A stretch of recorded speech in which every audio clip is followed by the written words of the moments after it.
House doing, but can you talk a little bit about how the Democratic Party might counter this version of tax? Well, I mean, there's a lot of strategies that can be employed. Obviously, I came from the state house. Julie and I were both there. We ultimately broke quorum over something that was even smaller than this. I mean, obviously, it was a very big deal. And one of the things that I did not iterate in my comments is that we've talked a lot about how, we all know that everything's bigger in Texas, but I want to be clear that this is bigger than Texas, all right?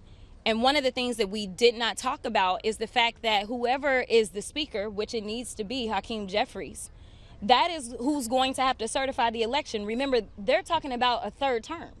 So this is bigger than Texas. This is why I am asking if there are other governors that are willing to do this, because this is about our democracy. This isn't about any singular seat right here, because we don't own these seats anyway. These seats belong to the people.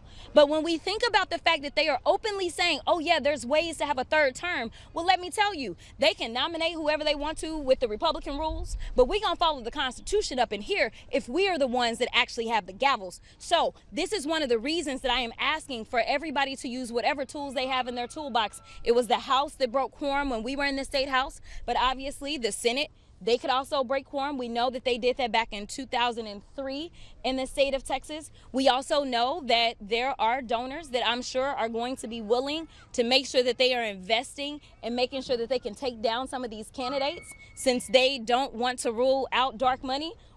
I'm sure some dark money gonna pour in on the behalf of the American people. So what I am saying is every tactic, as well as making sure we're touching people. I will spend a lot of time in the state of Texas. I have traveled this country, but I am going to be boots on the ground informing Texans, because listen to this.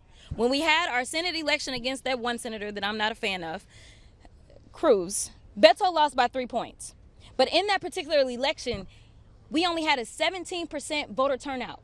We only need to turn out people in Texas. That is why they are so pressed to suppress their votes. So if we turn out, imagine what it looks like if 25% of registered voters turn out. So let me be clear. Just like on his little birthday, he had his bootleg parade that cost the American people close to $50 million for free. More people showed up around this country to protest him. We are going to do the same things. We're going to hit them polls, and we're going to hit them hard. Yeah, absolutely.